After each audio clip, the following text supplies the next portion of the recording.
हरिओम मित्रों।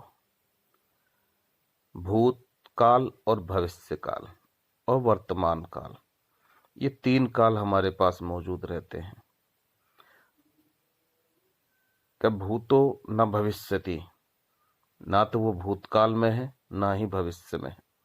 वो वर्तमान में एट प्रेजेंट आपके पास है, पर उस वर्तमान में आप ठहर ही नहीं पाते। गुरुजन क्या करते हैं, आपको इस वर्तमान में ही ठहराने का प्रयास करते हैं। इस वर्तमान को जानो समझो, इसी को दर्शन बोला है। भूतकाल और भविष्य काल, ये क्या है फिर? ये है मन। इस वर्तमान ठहरी ही हुई अवस्था जो है, जो ईश्वर है, परमात्मा है, आपकी आत्मा है, इसको चलायमान चलता हुआ प्रतीत करने के लिए ये मन खड़ा होता है। ये इसको चलायमान करता हुआ दिखाता है। जो स्वयं, जिसे आप कल कहते हैं कि कल आएगा, वो कल कभी नहीं आता, अभी होके आता है। कल किसकी जो कल्पना है, ये मन की ही तो कल्पना है। मन कल्पना कर रहा है कि कल आएगा, कल कर लेंगे। भैया वो कल नहीं आएगा, वो भी तेरे सामने अभी होके प्रकट होगा, अभी वर्तमान। लेकिन मन जो है ना, हमारी पीछे जो भी हम करते जा रहे हैं वर्तमान में, उसको अपने स्मृति में रखते हुए उन्हें याद करता रहेगा, उनकी अच्छाइयों बुराइयों को निकालता रहेगा, अपने अंदर दुख प्रकट करता रहेगा। मेरे साथ ऐसा हो गया, मेरे साथ वैसा हुआ। वो उसी में जो है अपने आप को घुमाता रहता है और भविष्य की चिंता करता है। वर्तमान में नहीं करना चाहता कुछ वो। इस वर्तमान को, जो ऊर्जा है, इसको छोड़ देता है। बस यही बहुत बड़ी गलती हो जाती है मनुष्य से। इस मन को इसलिए तो बोला, यही बंधन और यही मोक्ष का कारण है। यही आपका परम मित्र है और यही आपका परम दुश्मन है।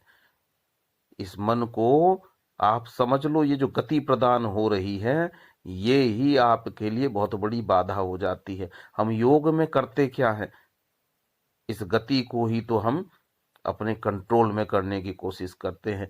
गति आपको रुकती हुई जितनी धीमी धीमी प्राण आप, शक्ति आपकी धीमी होती चली जाती है। श्वासों को आप छोटे से छोटा करते जाते, ये क्या होता है? ये आपके मन को ही तो कंट्रोल करता है। अब जितना जितना आपकी स्मृति और याददाश्त भर गई है, अब जब आप कंट्रोल करते हैं तो वो आपको फिर ध्यान में परेशान करती हैं।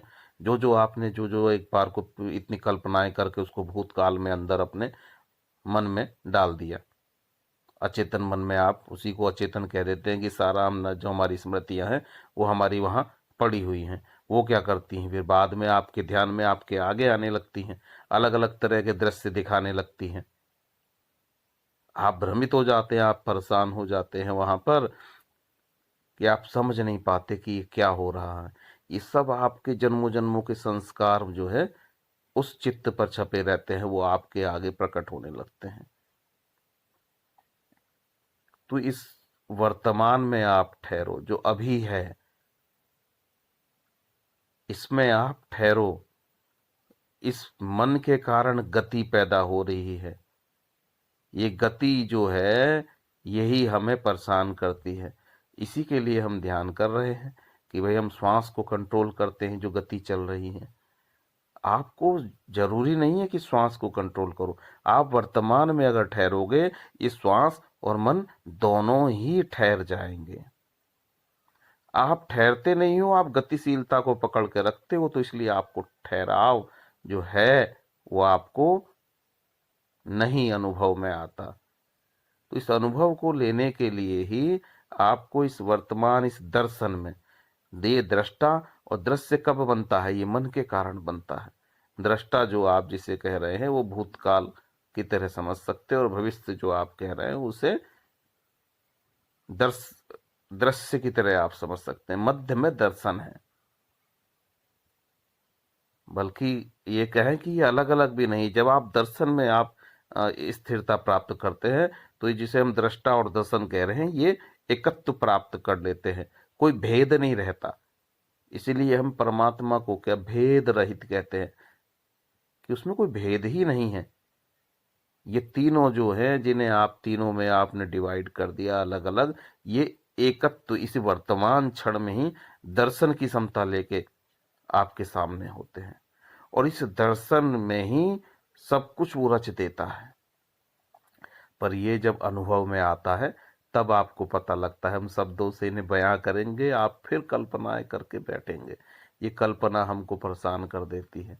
इस वर्तमान में, इस अखंड दृष्टि में, जो आपको फैली हुई दृष्टि, सहज दृष्टि बताई है, इस दर्शन में, इस वर्तमान में आप वहां ठहरो। लेकिन मन क्या करता है, बहुत मांगे हैं इसके अंदर, मिलेगा नहीं मिलेगा, अभी तक तो कुछ घटित नहीं हुआ। तो ये क्या है, चाल चल देता है, अब वहां से बोलना स्टार्ट कर देता है और आपको फंसा के रखता है। तो इस दर्शन में आपको उतरने नहीं देता। इस दर्शन में उतरने के लिए इस मन की चालाकियों से बचना होता है, जिसमें कि मैंने आपको बहुत सी अपनी वीडियो में बताया हुआ है कि ये शब्द की ताकत लेके आगे बढ़ता है। इसीलिए समझाया है, क्योंकि आप क्या है, इन शब्दों में फंस जाते हैं, अंदर जो है चिंतन करने लगते हैं, तो इस एट प्रेजेंट वर्तमान जो तत्व मौजूद है, आप उसमें ठहर नहीं पाते। उस ठहरने के लिए ही आपको इन मन बुद्धि और शब्दों को द्वारा सारी चीजों को बताया कि देखो, इन मन बुद्धि में ना फंस के इस अलख दृष्टि में आप ठहरो।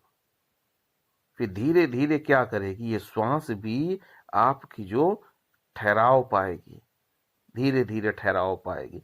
अचानक वो पल जो है, अभी जो है वो घटित हो जाएगा। जब वो घटित होगा तब आपको एक अनुभव जो अपने अंदर होता है, तब जितनी बातें बोली गई है उसकी सत्यता का प्रमाण आपके आगे होता है। तो आप दर्शन में, उस अलख में आप ध्यान लगाएं। हरि ओम नारायण हरि।